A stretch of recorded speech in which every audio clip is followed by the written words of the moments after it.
कैसे हैं दोस्तों? स्वागत है आप सभी का आप सभी के channel crack SSC with me में। और इस वाले वीडियो में अपन एसएससी सीजीएल 2021 की स्ट्रेटजी के रिगार्डिंग बात करने वाले हैं। ठीक है, अगर आप एसएससी सीजीएल 2021 की प्रिपरेशन कर रहे हैं या फिर एसएससी सीएचएसएल 2021 की प्रिपरेशन कर रहे हैं तो ये वीडियो आपके लिए बहुत इंपॉर्टेंट होने वाली है, क्योंकि एक बार आपने एक स्ट्रेटजी वीडियो देख ली, उसके बाद आपको कोई भी दूसरी वीडियो देखने की ज़रूरत नहीं पड़ेगी। ठीक है, इसकी मैं गारंटी देता हूँ आपको। तो मैं अपने बारे में बता दूं, मेरा नाम पंकज शर्मा है। मैं सी एच एस एल 18 से सेलेक्टेड हूँ पोस्टल असिस्टेंट के पद पे। और अभी सी जी एल 2020 में जी एस ओ वाली लिस्ट में जी एस ओ के लिए मैं एलिजिबल हूँ। ठीक है, तो ये सब मैंने बिना कोचिंग के किया है, कभी मैंने कोचिंग नहीं करी किसी भी इंस्टीट्यूट से। ठीक है, और ये आप भी इजीली अचीवेबल टारगेट है। आप फर्स्ट टाइम में ही कोई भी एग्ज़ाम क्रैक कर सकते हैं अगर आपकी प्रिपरेशन स्ट्रेटजी बहुत ठीक हो तो। ठीक है, तो जैसा कि 22 दिसंबर को अभी नोटिफिकेशन आ जाएगा एस एस सी सी जी एल 2021 का। और जहाँ तक है, वैकेंसी रहने के चांसेस बहुत कम है। ठीक है, मतलब बहुत ज़्यादा वैकेंसी नहीं आएगी, नॉर्मल 8,000 के अराउंड वैकेंसी आनी चाहिए या थोड़ी कम ही रहे उससे। ठीक है, और टाइम क्योंकि सिर्फ 4 महीने का बचा है, तो एक प्रॉपर स्ट्रेटजी होनी चाहिए हमारे पास, तभी हम उसको क्रैक कर पाएंगे जिस हिसाब से कंपटीशन है अभी। ठीक है, तो इस वाले वीडियो में आपको कंप्लीट जानकारी दी जाएगी चारों सब्जेक्ट के बारे में, कितना घंटा पढ़ना है आपको। ठीक है, किस बुक से पढ़ना है, मॉक कौन सा देना है, कैसे लगाना है, सब कुछ बताया जाएगा। ठीक है, तो इस वीडियो को पूरा देखना और स्किप मत करना कुछ भी। ठीक है, क्योंकि कुछ भी इंपॉर्टेंट पार्ट स्किप कर दिया तो मे बी वो इशू बने। ठीक है, तो सबसे पहले एस एस सी सी जी एल के बारे में आपको बता दूं कि इसमें 200 नंबर का पेपर होता है टायर 1 में। ठीक है, जिसमें आपको मैथ्स, इंग्लिश, रीजनिंग और जीके पूछी जाती है। ठीक है, तो अभी आपका मेन प्लान सिर्फ टायर 1 पे होना चाहिए। ठीक है, टायर 1 की जब प्रिपरेशन करते हैं आप, तो टायर 2 की अपने आप होती रहती है। ठीक है, बैकग्राउंड में। तो अभी मेन फोकस टायर 1 पर रखिए, क्योंकि उसमें अच्छा स्कोर होगा तभी आप टायर 2 के लिए एलिजिबल हो पाएंगे। ठीक है, तो ये 4 सब्जेक्ट पूछे जाते हैं और इन्हीं पे पकड़ जमाना सबसे इंपॉर्टेंट है। तो आज आपको क्या करना है? ठीक है, आप सबसे पहले आज क्या करिए कि सी जी एल 2020 का प्रीवियस ईयर का एक पेपर उठा लो, कोई सा भी। ठीक है, किसी भी दिन का, और उसको एक बार देख लो कि यार उससे उसको देखो और उसमें देखो कि आपके कितने नंबर आ सकते हैं। ठीक है, तो उससे आपको पता पड़ जाएगा कि अभी आपकी करंट स्थिति क्या है। ठीक है, और इस बार की सी जी एल कट ऑफ गई है 132 नंबर, तो आप देखो कि आपके 132 नंबर उस पेपर में आ रहे हैं कि नहीं आ रहे हैं। ठीक है, तो ये आपको आज के आज ही कर डालना है। ठीक है, और उसके बाद फिर आप बाकी सब्जेक्ट पे कूदेंगे, बाकी तैयारी की तरफ फोकस करेंगे। ठीक है, तो सीजीएल में सबसे इंपॉर्टेंट जो होता है वो होता है मैथ्स सब्जेक्ट। ठीक है, क्योंकि आपके प्री में मैथ्स आती है 50 नंबर की, और उसके बाद मेंस में भी आपके 200 नंबर की मैथ्स आने वाली है। ठीक है, तो आदमी यहीं पिछड़ जाता है मैथ्स में, तो ये बहुत इंपॉर्टेंट है कि मैथ्स वो कैसे पढ़ें और किस बुक से पढ़ें। ठीक है, तो आपको अपनी प्रिपरेशन का सारा टाइम, मतलब सारा टाइम जितना दोगे उसका मैक्सिमम टाइम आपको मैथ्स की प्रिपरेशन में देना है। ठीक है, और ऐसी प्रिपरेशन करनी है कि प्री में एक ही बार में 45 नंबर आ जाए। और मतलब क्योंकि 45 से 50 नंबर आपके ना आने चाहिए हमेशा। ठीक है, आप किसी कोई सा ही पेपर दो, क्योंकि ज़रूरी नहीं 50 ही नंबर मारे आप। ठीक है, क्योंकि 50 और 45 वाला लगभग सेम ही होता है, एक आध क्वेश्चन का अंतर आता है। ठीक है, तो आज के आज आपको डिसीजन ले लेना है कि यार मैं कोचिंग करूँगा या फिर सेल्फ स्टडी करूँगा। ठीक है, अब डिले करने से कोई फ़ायदा नहीं है, क्योंकि एग्ज़ाम में सिर्फ 4 महीने रह गए। अगर आप कोचिंग करने वाले हैं तो आज ही डिसाइड कर लीजिए कि भाई मेरे को मैथ्स कहाँ से पढ़ना है, किस टीचर से पढ़ना है। ठीक है, वैसे तो हम वीडियो लेके आ जाएंगे इसके रिगार्डिंग कि कौन सा टीचर बेस्ट है मैथ्स के लिए, लेकिन अभी आपको कुछ ना कुछ सोचना पड़ेगा इस बारे में। ठीक है, और आप जो भी डिसीजन लेते हैं ना उस पर स्टिक रहिए। अगर आप किसी टीचर को फॉलो करने का सोचते हैं तो उसी टीचर को फॉलो करिए फिर। ठीक है, आप मेंस में चाहे चेंज कर सकते हैं, लेकिन प्री में ऐसा मत करना है कि अभी मैंने 2 महीने किसी और को कर लिया फिर बाद में किसी और से पढ़ लूँगा मैं। ठीक है, ये फिर हो नहीं पाएगा। अब रही बात बुक्स की, तो सिर्फ एक या दो बुक फॉलो करिए। ठीक है, अब अगर आपको बेसिक मैथमेटिक्स थोड़ी बहुत आती है तो कोई एक प्रीवियस ईयर की बुक उठा लो। ठीक है, राकेश यादव की आती है 7300, किरण आती है, और एक पिनाकल की और आती है। ठीक है, जिसमें टीसीएस के लेटेस्ट पेपर हैं। तो अभी मात्र 4 महीने बचे हैं, तो मैं तो आपको रिकमेंड करूँगा कि पिनेकल वाली बुक उठाओ। ठीक है, उसमें अभी 2018 से लेके बाद 18 से पेपर हैं, और उसी को 2-3 बार आप सॉल्व कर लो। ठीक है, क्योंकि मैथ्स में आप कितना भी पढ़ लो, अगर वो प्रीवियस ईयर की प्रैक्टिस नहीं है तो आप कभी एग्जाम में परफॉर्म कर ही नहीं पाओगे। ठीक है, तो बेस्ट यही है कि आज के आज बुक उठाओ और अपनी जो प्रिपरेशन है प्रीवियस ईयर की वो स्टार्ट कर दो। ठीक है, मैंने पूरा एक एक चीज़ लिखा हुआ है, तो आज कुछ भी छूटेगा नहीं। ठीक है, नेक्स्ट क्या करना है कि टीसीएस के जो पेपर आते हैं वो काफ़ी कैलकुलेटिव आते हैं। ठीक है, ऐसा नहीं होगा कि आपको कोई सवाल आता नहीं है, आपको सवाल आता होगा लेकिन आपके पास टाइम नहीं बचेगा उसको करने का। तो एसएससी की खासियत ये है कि 1 घंटे में 100 सवाल निपटाना वो बहुत इंपॉर्टेंट है। तो क्या करना है सबसे पहले कि आप अपनी कैलकुलेशन में थोड़ा सा काम करना स्टार्ट करिए। ठीक है, धीरे धीरे। ऐसा नहीं कि भाई दिन भर कैलकुलेशन ही कर रहा हूँ, नहीं, वो तो आप प्रैक्टिस से कर ही रहे हो, प्रैक्टिस के साथ साथ, लेकिन थोड़ा सा काम और करिए। एक क्या करिए कि एक तो आपको 30 तक सारे स्क्वायर याद होने चाहिए, है ना, ये कोई बहुत बड़ी बात नहीं, बता ईजिली याद कर लोगे। और एक 15 तक क्यूब याद होनी चाहिए। 20-25 क्यूब तक क्यूब याद करने की ज़रूरत नहीं है, वो आप वैसे भी याद नहीं कर पाओगे, ठीक है, और कन्फ्यूज़ हो जाओगे वो अलग। और एक लगभग 30 तक टेबल याद कर लो, ठीक है, 30 तक टेबल याद कर लो। पहले 20 तक करो और 20 के बाद फिर 30 तक उसको ले जाओ, ठीक है। ये आपकी कैलकुलेशन के टाइम में बहुत ज़्यादा हेल्प करेगा, बहुत ज़्यादा, ठीक है, और टाइम बचाएगा वो अलग। फिर आपको क्या करना है कि जैसे कि कोई टीचर की शीट है, ठीक है, किसी ने कुछ और शीट दे दी, ये सब कुछ भी सॉल्व नहीं करना है। आपको अपनी एक बुक करनी है कि कोई सी पकड़ लो, ठीक है, 7300 पकड़ लो राकेश यादव सर की, या पिनिकल वाली पकड़ लो, ठीक है, या फिर किरण वाली पकड़ लो, आपकी मर्जी है। मैं तो पिनिकल एडवाइस करूँगा, और उसी पे स्टिक रहना है, ठीक है। उसी को बार बार प्रैक्टिस करना है। जो आपसे एक बारी में सवाल नहीं हुए उसको टिक कर दो, और सेकंड बारी जब उस बुक को सॉल्व करो तो सिर्फ उन्हीं सवालों को करो, है ना, क्योंकि जो सवाल हमको पहली बारी में आ गया वो हम हर बार कर देंगे उस सवाल को, ठीक है। तो इस तरह से आप टाइम भी बचा पाओगे और उस बुक का मल्टीपल रिवीजन कर पाओगे, ठीक है। फिर हाँ, ओके, मतलब एक ही बुक पे आपको डिपेंड रहना है और कुछ भी दूसरा बुक नहीं पकड़ना है। नेक्स्ट क्या करना है कि आप जब पढ़ रहे हो ना, कहीं कहीं पढ़ रहे हो, तो एक नोट्स बनाओ। एक कॉपी आपकी होनी चाहिए जो आपके पास नोट्स है, मतलब उसको क्योंकि आप ऐसा तो है नहीं कि भाई सारा के सारा हर बार रिवाइज कर पाओगे। तो एक कॉपी होनी चाहिए जिसमें से आपने इंपॉर्टेंट चीज़ें लिख रखी हों, ठीक है, इंपॉर्टेंट क्वेश्चन लिख रखे हों, जिसको आप बार बार रिवाइज कर पाओ, ठीक है। जिससे कि आपके अगर सेम तरह के क्वेश्चन फंसते हैं, जो कि होना ही है क्योंकि एसएससी का एग्जाम दे रहे हैं, तो आप उसको ईजिली टैकल कर पाओ, ठीक है। नेक्स्ट क्या है कि आप एक फार्मूलाज़ की कॉपी बना लो, ठीक है, जो इंपॉर्टेंट फार्मूलेज है मैथ्स में वो, और एक ज्योमेट्री में जो इंपॉर्टेंट रिजल्ट है वो, इन दो की एक अलग से कॉपी बना लो और उनको एक जगह लिख लो, जिससे कि आपको एग्जाम के लास्ट के 10-12 दिनों में ये हेल्प करें, ठीक है। और आपका टाइम बचे एंड में, ऐसा नहीं हो कि आप लास्ट में ये सब चीज़ें कर रहे हैं, अभी से करते चलो शुरू से, ठीक है। नेक्स्ट आप बेसिक पे ज़्यादा डिपेंड रहिए बजाय कि ट्रिक्स एंड टिप्स पे, ठीक है। तो बहुत ज़्यादा ट्रिक्स लगाने की कोशिश मत करिए अपने क्वेश्चनों में। नॉर्मल है कि अभी आप शायद मे बी ट्रिक से कर भी लोगे उस चीज़ को, लेकिन आप शायद एग्जाम में ना कर पाओ, क्योंकि प्रेशर इतना रहता है कि अपन भाई ट्रिक्स व्रिक्स कुछ इतना दिमाग में आ ही नहीं पाता, ठीक है। हमको ना डिजिटल सम लगाने में डर लगता है कि भाई अगर आंसर गलत तो नहीं हो जाएगा, उससे अच्छा मैं कैलकुलेट ही कर लूँ। तो इसलिए अभी से इतना डिपेंड मत रहिए ट्रिक्स वगैरह पे। अपने बेसिक स्ट्रॉन्ग करिए, फिर कुछ क्वेश्चंस में अगर ट्रिक्स लगती है तो उसे फिर यूज़ करिए, ठीक है। और मैथ्स में आपको ना घंटे डिसाइड नहीं करने हैं, ठीक है। मैथ्स में आप अभी बाकी 3 सब्जेक्ट का घंटा डिसाइड करिए, और उसके बाद जितना भी टाइम बचता है वो सब मैथ्स में दीजिए, ठीक है। तो मैथ्स के लिए इसी पे फोकस रखिए, इससे आपका आराम से 45 प्लस नंबर आ जाएगा, ठीक है। नेक्स्ट है आपका इंग्लिश।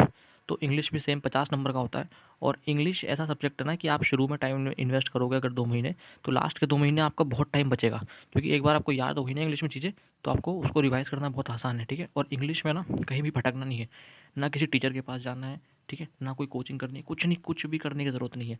इंग्लिश में बस 2 बुक उठाओ, एक एसपी बख्शी और एक नीतू सिंह, ठीक है। नीतू सिंह से पढ़नी है आपको ग्रामर, और ग्रामर कैसे पढ़नी है कि रोज़ एक चैप्टर कंप्लीट करना है, ठीक है।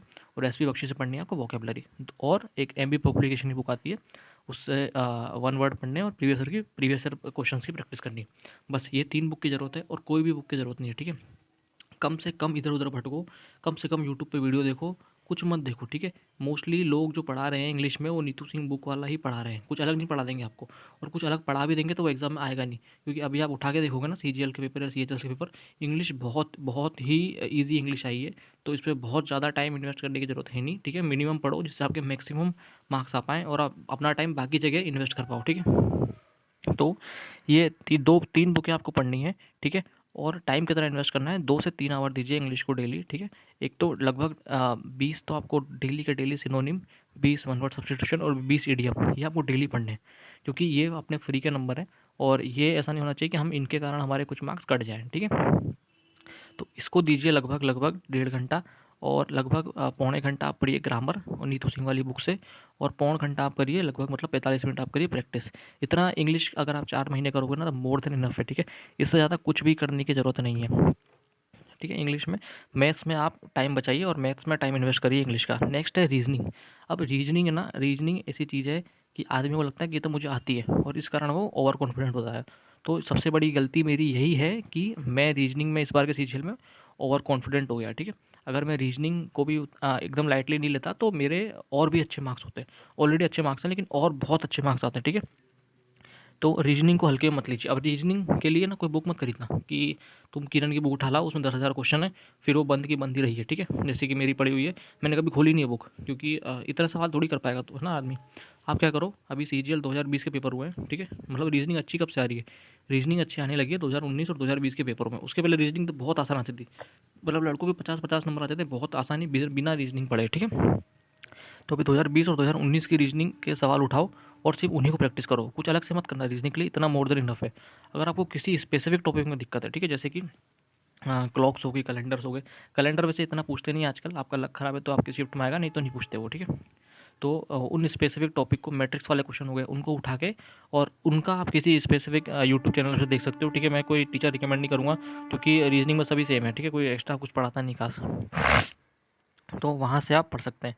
और पहले 2000 सीजीएल और सीएचएसएल 2020 के पेपर कर लो, सबसे अच्छे रीजनिंग के क्वेश्चन अभी तक के एसएससी के इतिहास में उसी में है, ठीक है। सबसे बढ़िया रीजनिंग पूछी उन लोगों ने। तो 2020 के पहले खत्म कर लो और फिर 2019 के खत्म करना, वो मोर देन इनफ है, ठीक है। रीजनिंग को डेली 1 आवर दो, ऐसा मत करना है कि लास्ट के 2 महीने में रीजनिंग कर डालूंगा, नहीं। रीजनिंग को अभी से 1 घंटा दो, ठीक, अभी भी दो, आपका मर्जी है। लेकिन उससे क्या होगा कि आपका मेंटल एबिलिटी डेवलप होगी, ठीक है, जिससे लॉन्ग टर्म में आपके बहुत काम आएगी, ठीक है। नेक्स्ट है सबसे इंपॉर्टेंट जीके। अब जीके आती तो 50 नंबर की है, लेकिन आते हमारे 20 नंबर हैं, ठीक है। क्योंकि बाकी तीनों सब्जेक्ट में आप 45 नंबर 45 नंबर 45 नंबर स्कोर कर लोगे, लेकिन जीके में 45 करोगे तो फिर बाकियों में फिर 20 भी नहीं आएंगे। तो जीके की तैयारी हिसाब से करनी है कि भाई मेरे 30 के अराउंड नंबर आ जाए, ठीक है, मैं एक डिसेंट स्कोर पे पहुंच जाऊँ। मेरे भी जीके में 30 के अराउंड नंबर आते हैं, ठीक है। तो 30 एक बहुत अच्छा स्कोर माना जाता है अगर आप एसएससी की प्रिपरेशन में होगा ठीक ठाक टाइम से, ठीक है। आपको पता होगा कि 30 एक अच्छा स्कोर है। तो पढ़ना क्या है जीके में। अब जीके ना इतनी इररिलेवेंट आती है, मतलब बहुत बहुत फैक्चुअल आती है। एकदम आपको रटा हुआ होगा तो आप टिक कर दोगे, ठीक है, 2 नंबर आपको मिल जाएंगे। रटा हुआ नहीं है तो नहीं कर पाओगे। तो आदमी क्या करता है कि जीके, अब जीके पढ़ने में मज़ा आता है, क्योंकि हिस्ट्री है, सिविक्स है भाई, है ना। तो उसको पढ़ने में मज़ा तो आता ही है आदमी को। तो आदमी क्या करता है कि जीके भाई कभी यूट्यूब से पढ़ लेगा 2-2 घंटे, ठीक है, टीचरों से पढ़ रहा है, 4-5 बुक उठा लाया है जीके की। अब अपन यूपीएससी की तैयारी तो कर नहीं रहे हैं, अपन कर रहे हैं एसएससी की तैयारी, जहाँ पे जीके आनी बस फर्स्ट राउंड में, ठीक है, और वो भी आनी बहुत लिमिटेड, और ऐसी आनी कि वो किसी को नहीं आएगी। अब देखोगे ना, जीके में एवरेज मार्क्स बहुत कम होता है, बहुत कम, ठीक है। तो उतना ही पढ़ो जितना आपका मिनिमम मार्क्स आ जाए, ठीक ठाक मार्क्स आ जाए, जिससे कि आप बाकी चीज़ों में टाइम दे पाए और उधर अच्छा स्कोर कर पाएँ, ठीक है। तो किसी भी यूट्यूब चैनल से पढ़ने की ज़रूरत नहीं है, कोई कोचिंग वोचिंग की ज़रूरत नहीं है, ठीक है। क्योंकि आप वहाँ ना इतना टाइम वेस्ट कर दोगे कि आप फिर मैथ्स वगैरह पढ़ ही नहीं पाओगे, ठीक है। क्योंकि वो इतना ज़्यादा पढ़ाते हैं, जो पढ़ना पॉसिबल नहीं है जितना उतना सारा याद करना, ठीक है। तो क्या करो, लूसेंट की बुक उठाओ, और लूसेंट में से भी क्या पढ़ना है देखो, लूसेंट में से हिस्ट्री, पॉलिटी और ज्योग्राफी, हाँ, ये चीज़ें पढ़ लो, और एक बायोलॉजी, ठीक है। इन 4 चीज़ों को अच्छे से लूसेंट से पढ़ लो, क्योंकि इसमें से ही आपका पूरा जीके कवर हो जाएगा, ठीक है, एसएससी के पॉइंट ऑफ व्यू से। तो और ये आपका और भी जितने भी आपके कोई एग्ज़ाम होंगे ना, स्टेट वाले या फिर आपके फॉरेस्ट वगैरह के एग्ज़ाम होते हैं, जो भी हैं, उसमें काफ़ी काम आएगा, ठीक है। यूपीएससी के अलावा जो भी एग्ज़ाम ले रहा है, उसमें लूसेंट वाले जीके मोर देन इनफ है, ठीक है। नेक्स्ट, इकोनॉमिक्स कहीं से मत पढ़ना, क्योंकि इकोनॉमिक्स अगर आपको पहले से आती है तो फिर उसमें टाइम थोड़ा बहुत देना। अगर आपको नहीं आती इकोनॉमिक्स, तो उसको मेरे को लगता नहीं पढ़ने की ज़रूरत है अलग से। थोड़ी बहुत जो फैक्चुअल इकोनॉमिक्स है वो पढ़ लेना, उसके अलावा टाइम वेस्ट मत करना इकोनॉमिक्स पे कहीं पे भी, ठीक है। क्योंकि उसमें से एक तो पहली बात सवाल आएगा नहीं, और किस्मत बहुत ख़राब हुई तो एक सवाल आ जाएगा, ठीक है। नेक्स्ट है जीके में बहुत ज़्यादा टाइम इन्वेस्ट मत करो, 1 घंटा इनफ है। सुबह दे लो या शाम को दे लो, आपकी मर्जी है। 1 घंटा जीके पढ़ो, लेकिन 1 घंटा डेली पढ़ो, क्योंकि ना जीके ऐसी सब्जेक्ट है कि आपका बहुत कम टाइम में आपको 20 से 25 नंबर दे जाता है, ठीक है, बहुत ईजिली। तो 1 घंटा तो डेली इन्वेस्ट कर ही करो। और दूसरा क्या, आजकल एक करंट अफेयर्स काफ़ी ज़्यादा आते हैं, और करंट अफेयर्स जैसे कि मैं देख रहा हूँ ना, जहाँ तक है, एक स्टडी आईक्यू करके एक सर हैं, गौरव सर हैं, ठीक है। उनका ना ऐसे 300 करके क्वेश्चन आता है, ठीक है, हर महीने का इंपॉर्टेंट 300 क्वेश्चन। तो वो आपको टेलीग्राम पे मिल जाएगा, कहीं भी मिल जाएगा, ठीक है। अगर आप टेलीग्राम पे नहीं लेना तो मैं तो कह रहा हूँ उनका बैच ले लो पहले ही थोड़ा, है ना। स्टार्टिंग में पैसा इन्वेस्ट कर दोगे ना तो बाद में कमा भी लोगे, तो इतना टेंशन लो मत पैसे का, ठीक है। तो फ्री मिल जाएगा, फिर लेना चाहते हो तो उनका ले सकते हो आप, ठीक है। तो पर खाली पीडीएफ से पढ़ना है, ऐसे ये करंट अफेयर का वीडियो से मत पढ़ो ना, वीडियो से पढ़ जाओगे तो बहुत टाइम वेस्ट होगा। और पढ़ो भी कब, खाली संडे को पढ़ो, ठीक है। 7 दिन का जो करंट अफेयर आ गया ना, उसको एक साथ पढ़ो। और क्योंकि आप न्यूज़पेपर तो पढ़ ही रहे हो नॉर्मली, है ना, इंग्लिश के लिए न्यूज़पेपर पढ़ रहे हो, ठीक है, रीडिंग रीडिंग हैबिट बनाने के लिए। तो आप करंट अफेयर आपको बेसिक आइडिया होगा, लेकिन आपको एकदम फैक्चुअल चीज़ पता करनी है, तो संडे को वो 300 वाली पीडीएफ आती है, उसको आप पढ़ लो, उससे आपके करंट अफेयर हो जाएंगे, ठीक है। और 5-6 सवाल आते हैं ना, उसमें से 3-4 आप इजीली कर पाओगे, ठीक है, इतना करने से बस। नेक्स्ट है, ओके, तो ये जब आप कर लोगे, ठीक है, ये जब आप कर लोगे तो आपका बेसिक तैयारी हो जाएगा, मतलब 2 महीने में आप ठीक ठाक पोजीशन पा जाएंगे, ठीक है। तो ऐसा मत सोचना कि मैं कोर्स खत्म कर दूंगा उसके बाद ही मॉक देना शुरू करूंगा, नहीं, इतनी इस भूल में मत रहना, ठीक है। मॉक बहुत इंपॉर्टेंट है आज के टाइम में सीजीएल के लिए, पहले इतना नहीं था, लेकिन आज के टाइम में मॉक बहुत इंपॉर्टेंट है, ठीक है। तो क्या करना है, जैसे आपका 2 महीने हो जाए तो 1 मार्च से मैं बोलूँगा कि आप ठीक-ठाक प्रिपरेशन हो जाए, 1 मार्च से मॉक देना शुरू कर देना। अब मॉक किसके दे सकते हो? मॉक टेक्स्ट बुक के दे लो, ठीक है? या फिर सुपर मॉक के दे लो, और मॉक लेने की ज़रूरत नहीं है, ठीक है? 2 मॉक, आप इतने ही मॉक दे पाओगे लगभग, ठीक है? अगर अभी स्टार्ट कर रहे हो तो। तो इन 2 मॉक्स को कंप्लीट करो, और रोज़ एक डेली मॉक दो, ठीक है? डेली 1 मॉक दे दोगे ना, तो उससे आपको 2 चीज़ होंगी, एक तो आप ना टाइम मैनेज करना सीख जाओगे, और दूसरा जो इम्पोर्टेंट जीके वगैरह है, ठीक है, जो आपकी लूसेंट से रह गई है वो मॉक से कवर हो जाएगी, ठीक है। तो ये आपके काफ़ी हेल्पफुल होने वाले हैं मॉक्स जो हैं वो, ठीक है। अब मॉक्स में अटेम्प्ट कैसे करना है पेपर, तो सबसे पहले आप क्या करना, मैं जो कर रहा हूँ बता देता हूँ, ठीक है। अगर आपको उसमें कुछ चेंजेस करने हैं तो आपकी इच्छा है, कि सबसे पहले आप जीके अटेम्प्ट कर लो, ठीक है। जीके को 4 या 5 मिनट दो, उससे ज़्यादा जीके पे टाइम वेस्ट नहीं करना। फिर आप करो इंग्लिश अटेम्प्ट, इंग्लिश में 7 से लेकर 9 मिनट आप दे सकते हो, ठीक है, इंग्लिश के लिए। फिर आपको क्या करना है, फिर आपको करनी है रीजनिंग अटेम्प्ट। रीजनिंग में आप 15 से लेकर 18 मिनट दीजिए, उससे ज़्यादा रीजनिंग में मत दीजिए। अगर आपको कुछ नहीं आ रहा है तो छोड़ के तुरंत आगे बढ़ जाओ, ठीक है। और रीजनिंग में स्किप क्या करना है, तो आपको नॉर्मल सवाल है ना, वो आपको हो जाएंगे। दिक्कत कहाँ आएगी आपको, एक तो ABCD वाले सवालों में, और एक कैलेंडर आपको नहीं आया था तो कैलेंडर में, सॉरी, है ना। और ABCD भी कौन से वाले, जो मैट्रिक्स वगैरह में बन के आते हैं, सर्कल में बन के आते हैं, वहाँ दिक्कत आएगी, ठीक है। या फिर मैट्रिक्स का जो 3x3 का मैट्रिक्स बन के आता है, वहाँ दिक्कत आएगी। तो इन सवालों को अगर आप नहीं सोच पा रहे ना एक बारी में 10 सेकंड में, तो स्किप करके आगे निकल जाओ, ठीक है। और एक सीरीज़ में अगर फंस रहे हो तो उसको भी स्किप करके आगे निकल जाओ, क्योंकि आप मॉक दोगे ना तो आपको पता पड़ेगा कि यार जो सवाल मेरे को पहली बारी में नहीं आया, उसको मैं पूरा पेपर खत्म करके वापस आ रहा हूँ तो मेरे से हो गया हो। क्यों? क्योंकि आपको पूरा पेपर खत्म हो चुका है, आपका भाई दिमाग का कॉन्फिडेंस अलग ही लेवल पे, तो तब उसको सॉल्व कर पाना काफ़ी ईजी है, ठीक है। तो फिर और लास्ट के आपके पास कम से कम 28 मिनट होने चाहिए मैथ्स करने के लिए, ठीक है। 28 से 30 मिनट बोलूँगा मैं, तो 30 मिनट बचते हैं तो बहुत ही अच्छी बात है, क्योंकि मैथ्स का लेवल आजकल अभी जो SSC ने बनाया है वो काफ़ी बेहतरीन बनाया है, ठीक है। तो कम से कम 28 से 30 मिनट आप रखो मैथ्स के लिए, ठीक है, लास्ट के मैथ्स के लिए। फिर हाँ, और क्वेश्चंस को ना स्किप करना सीखो। अपन है ना, अपन क्वेश्चंस क्या करते हैं, अपने ईगो पे ले आते हैं, यार मुझे तो इतनी मैथ्स आती है, मैं तो यार स्किप क्यों करूं, मैं तो कर दूंगा सवाल को। अरे भाई आप कर तो दोगे, लेकिन मेन काम क्या है कि भाई आपको लिमिटेड टाइम में करना है, ठीक है। कर तो हर कोई देगा, पर लिमिटेड टाइम वाली बात है ना, तो उस टाइम ईगो पे मत लो और आगे निकल जाओ, ठीक है। आपको क्वेश्चन अगर एक बार में नहीं आ रहा, आगे निकल जाओ। अब मैं बताऊंगा कि आपको कौन कौन से क्वेश्चन को स्किप करना है, ठीक है। ये अपन वीडियो लेंगे इसके लिए नया, ठीक है, जिससे कि आपके मॉक्स में मार्क्स इंक्रीज हो। फिर आप ये सारा रूटीन 6 दिन फॉलो करिए, ठीक है। 7वें दिन संडे को क्या करो, संडे को खाली रिवीजन के लिए बचा के रखो। आपने जो 6 दिन पढ़ा है ना, उसको एकदम थोड़ा नॉर्मल तरीके से रिवाइज कर लो, और एक मॉक दे लो, है ना। आपको मौका मिल रहा है तो एक मॉक दे लो, जिससे आपको अपनी तैयारी का पता पड़ता रहे, ठीक है, कि भाई अभी मैं किस पोजीशन पे हूँ, ठीक है। उस मॉक से बहुत वो ज़्यादा मत टेंशन मत लेना नंबर कम आए तो, पर ये है कि उससे बेसिक आइडिया लगा लेना, ठीक है। नेक्स्ट है, ओके, तो लगभग कंप्लीट कर लिया अपन ने। तो अपन अब ये तो आपका बेसिक स्ट्रेटेजी हो गया, ठीक है। फिर अपन क्या करेंगे, अब हर एक सब्जेक्ट पे काम करेंगे कि भाई किस सब्जेक्ट में मार्क्स कैसे बढ़ाने हैं, ठीक है। मॉक्स कैसे देने हैं, ठीक है। फिर मॉक्स में क्या स्किप करना है, क्या स्किप नहीं करना, किस टीचर से क्या पढ़ना है, और अपन फ्री में कहाँ से पढ़ सकते हैं, ठीक है। और कोई अच्छी चीज़ है क्या जो अपन यूज़ कर सकते हैं अपनी प्रिपरेशन के लिए। मैंने कौन सी गलतियाँ करी जो आपको नहीं करनी है, ठीक है, क्योंकि अब मेरी जो गलतियाँ हैं वही आप कर दोगे तो फिर तो फ़ायदा ही क्या हुआ, है ना। तो हाँ, दूसरों की गलती सीखना बहुत ज़रूरी है। तो वो मैं आप सबको बताऊँगा, तो आप सभी जुड़ सकते हैं हमारे चैनल से, और अभी तक आपने सब्सक्राइब नहीं करा तो सब्सक्राइब कर सकते हैं इसको, ठीक है। चलिए, थैंक यू।